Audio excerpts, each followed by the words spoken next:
Po práci som bol unavený, ale v hlave bolo menej hluku. A konkrétna úloha je niekedy pre hlavu väčší oddych ako gauč. Že možno práca rukami nie je iba spôsob, ako niečo postaviť. Možno je to spôsob, ako sa človek znovu nasťahuje do vlastného tela.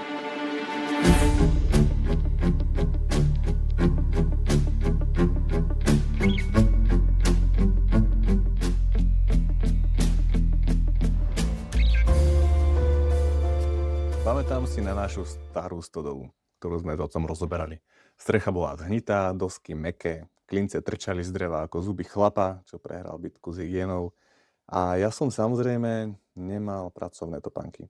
Mal som tenisky, lebo keď je človek mladý, nesmrteľný a mierne sprostý, tenisky sú podľa neho univerzálna ochranná pomôcka.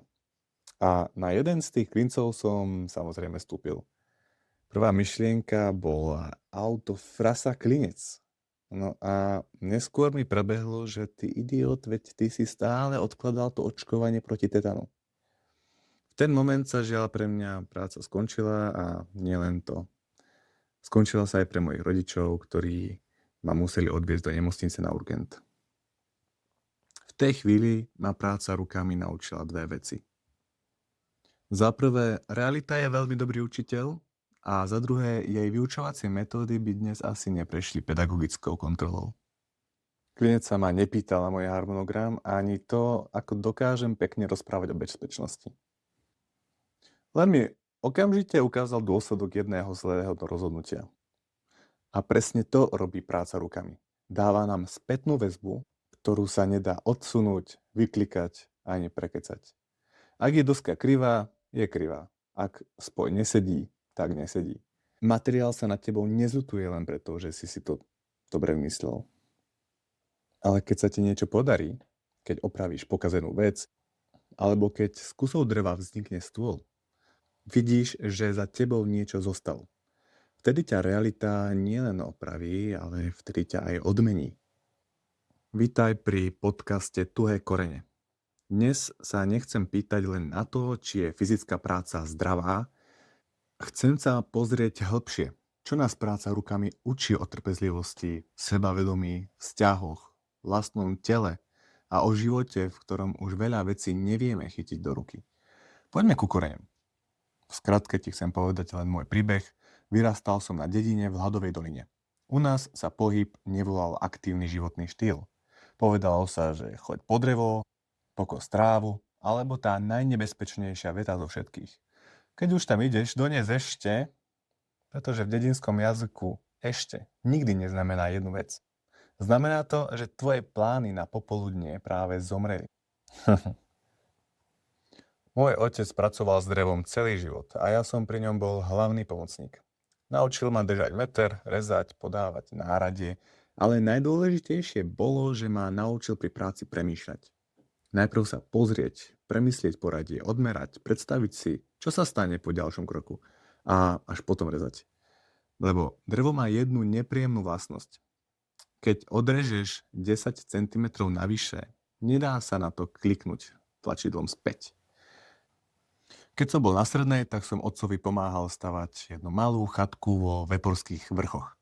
A tam som pochopil, že väčšina vecí, ktoré vyzerajú hotové a jednoduché, je v skutočnosti výsledkom stoviek malých rozhodnutí, opráv a chvíľ, keď človek stojí s rukami v bok a hovorí si, ktorý génius toto vymyslel.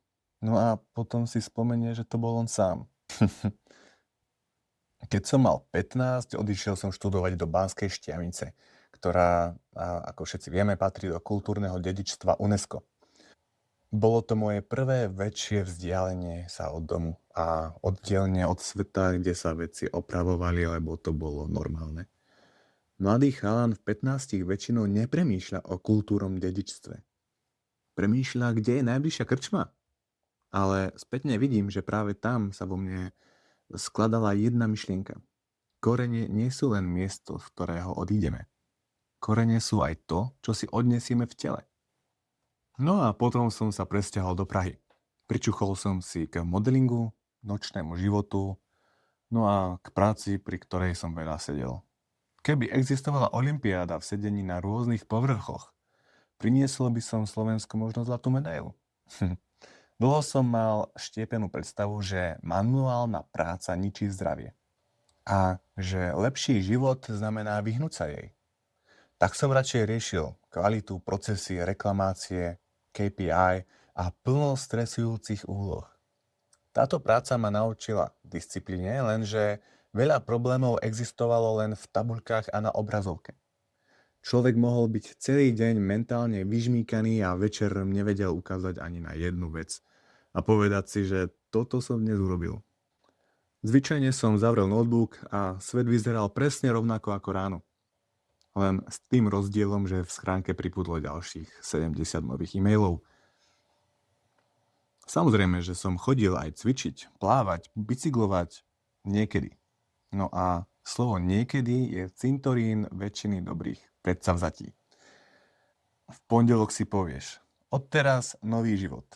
Kúpiš si perlamentku, no a o mesiac chodíš okolo posilovne s pocitom viny, ako okolo bývalej frajerky. A obaja viete, že si to pokazil práve ty. Nechýbali mi informácie. Vedel som, že pohyb je dobrý. Chýbal mi život, v ktorom je pohyb prirodzenou súčasťou dňa. Nie ďalšou povinnosťou medzi prácou a večerou. Potom som odletel do Írska a popri študovaniu angličtiny som začal pracovať ako kitchen reporter v jednom hoteli. To je celkom pekný anglický názov pre človeka, ktorý zabezpečuje, aby sa kuchyňa neutopila vo vlastnej masnote. No a tam som sa naučil, že práca rukami nie je automaticky terapia s vôňou dreva a vrtákmi v pozadí. Niekedy je to horúca kuchyňa a tempo, pri ktorom sa čas meria počtom tanierov, ktoré sa na teba rutia. Ale bola v tom priamočiarosť. Keď každý urobil svoju časť, kuchyňa fungovala. Keď jeden vypadol z rytmu, pocítili to všetci. Žiadny motivačný rečník mi tímovú prácu nevysvetlil tak dobre, ako večer plný objednávok. No a keď prišiel COVID, tak som sa vrátil späť do Prahy, do toho istého kolobehu, až kým som sa nezúčastnil jedného cestovateľského festivalu. A tam som sa nadchol pre svoj novozélandský sen, tak s partnerkou sme si vybavili work and travel víza a poleteli smerom k protinožcom na celý rok. Keďže ma tu čakala fyzická práca, chcel som nadviazať na stavbu rodinnej chaty. Na takú tú prácu, ktorá mi dávala zmysel a kde sa dalo aj slušne zarobiť. Bez oficiálnych referencií to nebolo však jednoduché. Vždy ma prekúkli otázkami, aké náradie mám, aké používam. Odpoveď všetky zrejme nebola tá správna odpoveď. Čo je ale podstatné, je, že som sa nevzdal a začal som sa učiť. Začal som sledovať videá tesárov a stavbárov, kúpil som si vlastné náradie, zveráky, akuvrtačky a nakoniec sa mi podarilo dostať sa na stavbu jedného z najluxusnejších projektov v krajine. Medzi zasneženými horami a jazerom ako z katalógu vo Vanake. No radoval som sa priskoro. Prvý týždeň bol šok, nie iba fyzický, skôr existenčný. Zistil som, že síce vlastním všetky základné pohybové funkcie, ale niektoré boli vedené v evidencii ako dlhodobo nepoužívané. Drep s váhou? Tragédia. Nosenie dosky na ramene? Tragédia. Celý deň na nerovnom teréne? Tragédia, ale aspoň s krásnym výhľadom. Ráno som prišiel na stavbu ako človek a večer som odchádzal ako nábytok z IKEA po 3. sťahovaní. Posilňovňa je miesto, kde si vyberáš váhu ty a stavba je miesto, kde si váha vyberie teba.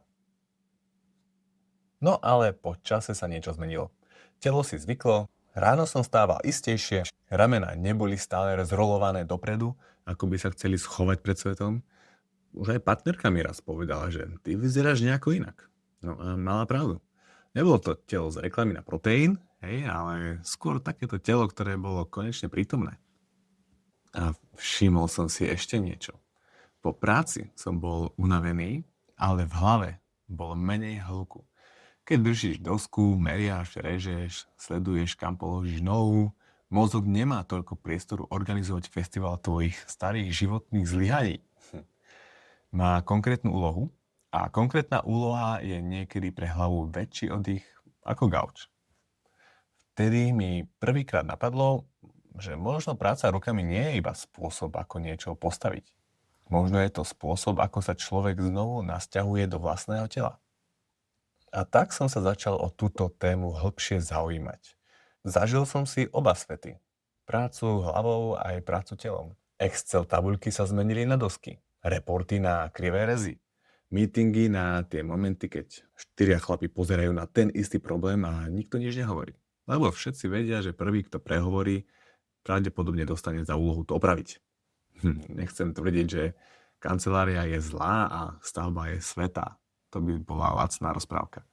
Bez ľudí za počítačmi by nefungovali nemocnice ani banky. A fyzická práca bez rozumu je zase organizované zničenie chrbtice. Zaujímalo ma ale niečo iné. Čo nám chýba, keď prácu rukami zo života úplne odstránime? Za mňa nám chýba týchto 5 vecí. Za prvé, priama spätná väzba. Za druhé, viditeľný koniec. Za tretie, pocit schopnosti. Za štvrté, kontakt s materiálom. A za piaté, spoločná námaha. Ak som niečo zabudol, tak mi kľudne napíš do komentu. Vieme si jedlo objednať bez varenia, nábytok bez vyrábania, opravu bez toho, aby sme rozumeli, čo sa pokazilo, zábavu bez stvorenia. Ja pohody neodsudzujem. Ja som rád, že mi zuby neopravuje miestny kováč. Ale keď si človek celý život všetko iba objednáva, sleduje a hodnotí, začne mať zvláštny pocit, že jeho vlastné ruky sú len 2 biologické paličky na ovládanie telefónu. A potom sa pokazí šuflík a on sa naň pozerá, ako by mu pristala mimozemská loď na záhrade. Práca rukami mi pripomenula, že nie som iba spotrebiteľ sveta. Môžem doň aj zasiahnuť. No a poďme si teraz povedať, čo o tom hovorí moderná veda. Ja nechcem z toho robiť dedinský TED Talk pri polecáku. Prvá vec. Telo nepotrebuje len tréning, potrebuje pohyb počas dňa. A tu sa dostávame k jednému výskumníkovi, Jamesovi Levinovi. Preslávil pojem NEAT. Čo je energia, ktorú míňame mimo spánku, jedenia a tréningu.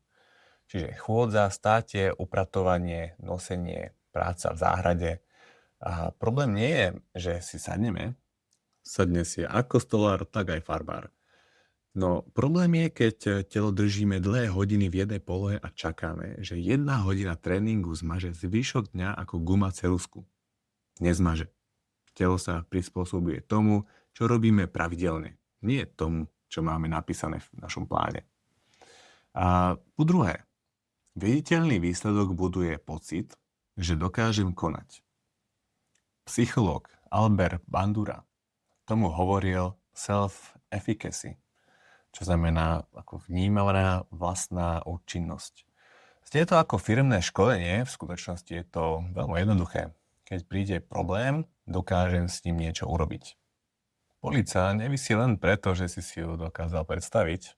Visí, lebo si našiel nosník, správne nameral a vyvrtal otvor. A ak spadne, dostaneš spätnú väzbu. Niekedy aj s knihami na hlavu. Ale keď drží, máš dôkaz. Sebavedomie často nevzniká z toho, že si na sebe myslíme dobré veci. Vzniká z toho, že sme prešli cez malé ťažkosti a zostal po nás výsledok. Poďme si povedať o ďalšom autorovi alebo autorke, Kelly McGonigalovej, ktorá je psychologička, lektorka na Stanfordskej univerzite a autorka kníh o strese, vôli a pohybe. V knihe The Joy of Movement píše o tom, že pohyb nie je iba spôsob, ako spáliť kalórie alebo opraviť telo. Pohyb je spojený s radosťou, odvahou, sociálnym kontaktom, majstrovstvom a pocitom zmyslu. McGonigalová sa stala známou aj tým, že zmenila verejnú debatu o strese. Nehovorí len, že stres je zlý. Ukazuje, že veľa závisí od toho, ako stres interpretujeme a či máme pocit, že má zmysel. A presne to sa dá preniesť aj na fyzickú námahu. Lebo rozdiel medzi utrpením a tréningom často nie je len v intenzite.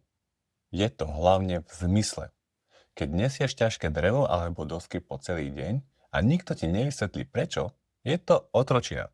Ale keď vieš, že z toho vznikne dom, terasa alebo niečo konkrétne, telo to vníma inak. Keď sa spotíš v posilovni, ale celé ti to pripadá ako trest za to, že si jedol koláč, mozog sa bráni. Ale keď sa spotíš pri práci, ktorá má výsledok, mozog si povie, toto dáva zmysel. A tu sa práca rukami približuje terapii. A to je pre mozog obrovský rozdiel. Lebo človek znesie veľa námahy, keď vie, prečo ju nesie. Ale veľmi rýchlo sa zlomí pri námahe, ktorá mu nedáva žiadny zmysel. A máme tu tretiu vec. Remeslo vie vťahnuť pozornosť do prítomnosti.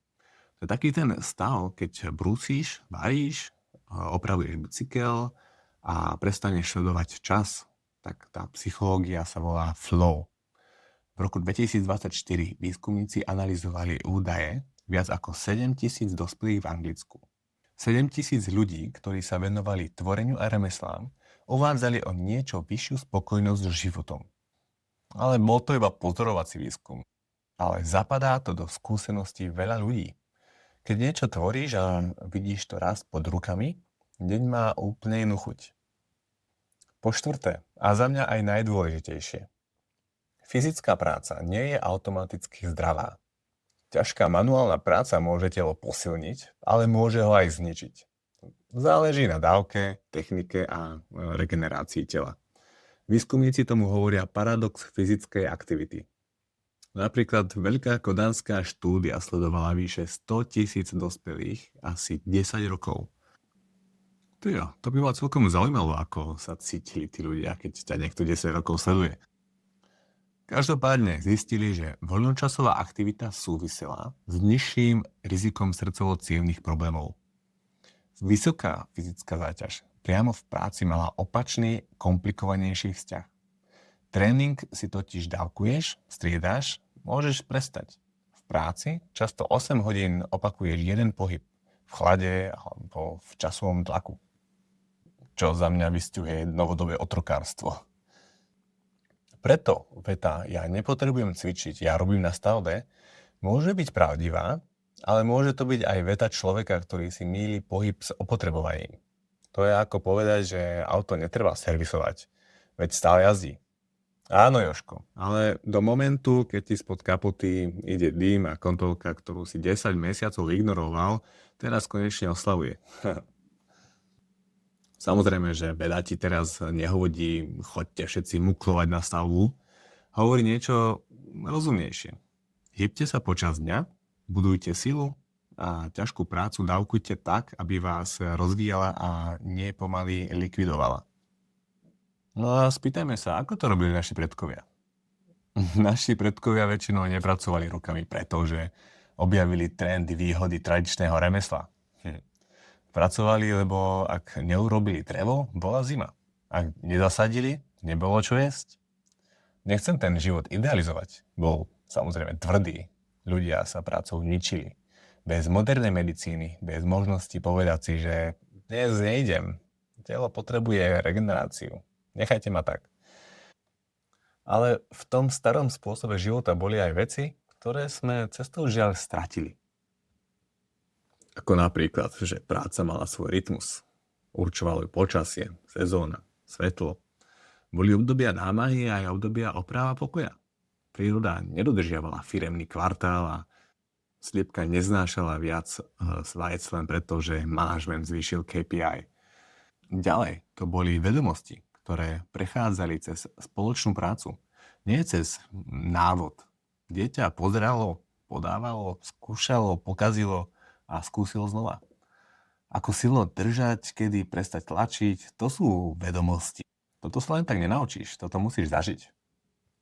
A taktiež ľudia robili veľa vecí spoločne. Stavalo sa, kosilo, opravovalo. Nie vždy zo súdržnosti, niekedy len preto, že sused vedel, že o mesiac potrebovať aj on pomôcť.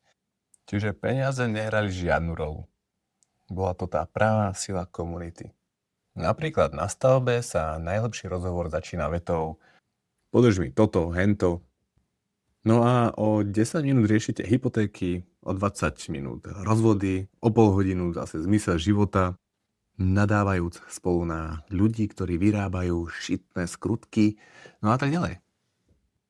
V modernej dobe teraz funguje networking.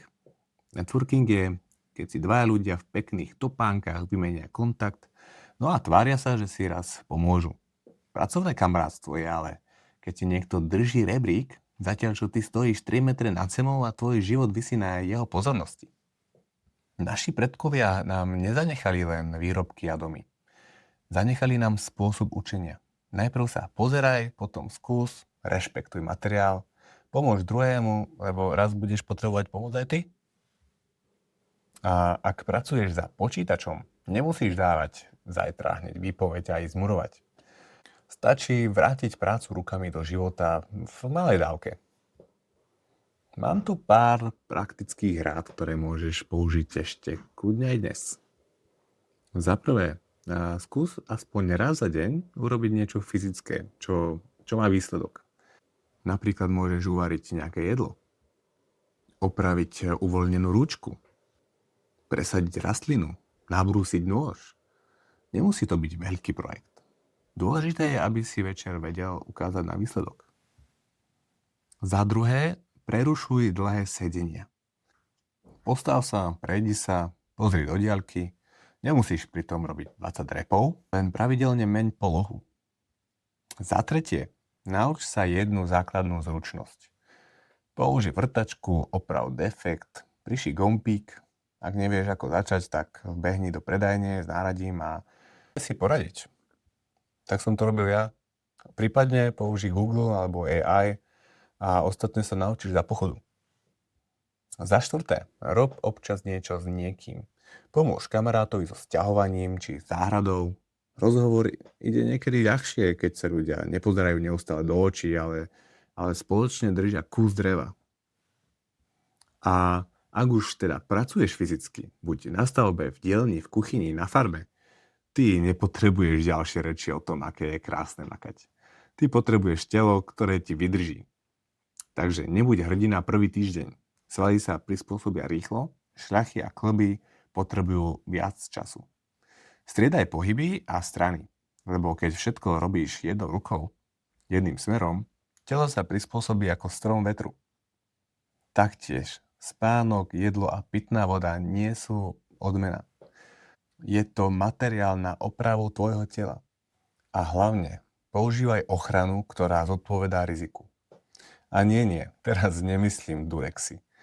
Myslím tým topánky, okuliare, ochranu sluchu a rukavice.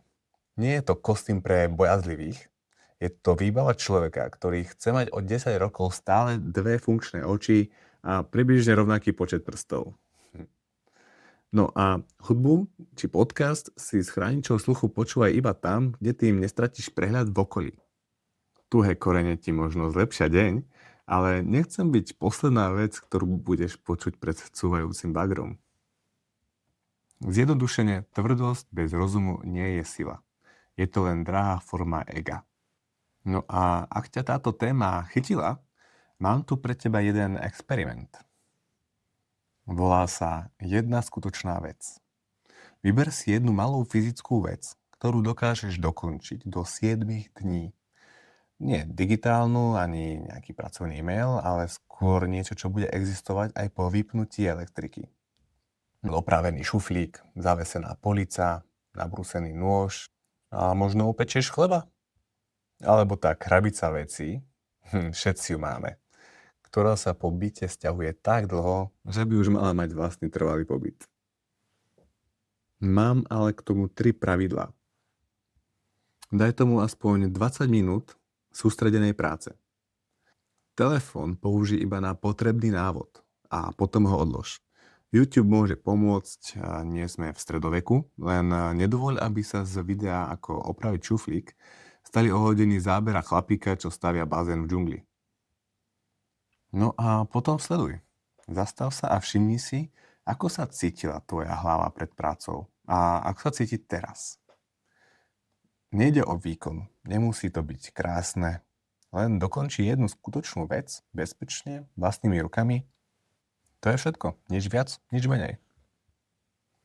Keď sa teraz pozerám späť na svoj život, vidím jednu zvláštnu cestu. Hladová dolina a otcová dielňa ma naučili, že ruky majú premýšľať.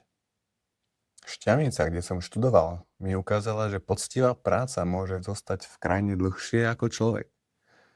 Praha mi zase ukázala svet, v ktorom môže byť hlava preťažená a telo takmer nezamestnané. Írska kuchyňa ma naučila, že žiadna užitočná práca nie je menej cenná. No a Nový Zéland mi pripomenul, že pokoj sa niekedy nevráti cez ďalšie premýšľanie. Vráti sa cez telo, cez materiál, cez úlohu, ktorá má začiatok aj koniec. Práca rukami ma nenaučila, že všetko musím zvládnuť sám. Naučila ma práve presný opak. Že niekedy potrebujem radu, druhý pár rúk alebo lepší nástroj. A niekedy musím prestať, lebo tlačiť ďalej by už nebola vytrvalosť, ale hlúposť. Naučila ma, že chyba nie je rozsudok. Je to informácia, že trpezlivosť nie je pasivita. Je to rešpekt k procesu. Že sebavedomie nemusí kričať. Niekedy len potichu drží palicu, ktorú si aj sám namontoval. My sme si dlho mysleli, že pokrok znamená oslobodiť človeka od každej fyzickej námahy. Nikto sa nepotrebuje vrátiť do sveta, kde človek zničila baňa alebo pole. Ale možno sme pri úteku od driny zahodili aj niečo, čo sme si mali ponechať. Možno človek nemusí vždy nájsť sám seba v úvodzovkách. Možno niekedy potrebuje nájsť meter, ceruzku, kus dreva, záhon alebo pokazený bicykel. A na chvíľku prestať o živote len rozprávať a začať s ním pracovať. Tak dnes skús jednu malú vec, ktorá zlepší tvoj život. Nie zajtra, ale dnes. Zober niečo do rúk, oprav, vytvor, alebo aspoň začni. Len si prosím ťa, obuj poriadne topánky. Nie každý koreň musí viesť cez hrdzavý klinec. Toto boli tvoje korene a ak ti táto epizóda niečo dala, pošli ju jednému človeku, kamarátovi, ktorý má hlavu plnú a ruky príliš dlho prázdne. A ak sa ti nepáčila, choď aspoň niečo opraviť. Možno sa ti nezmení názor, ale aspoň bude držať ten šuflík. Majte sa.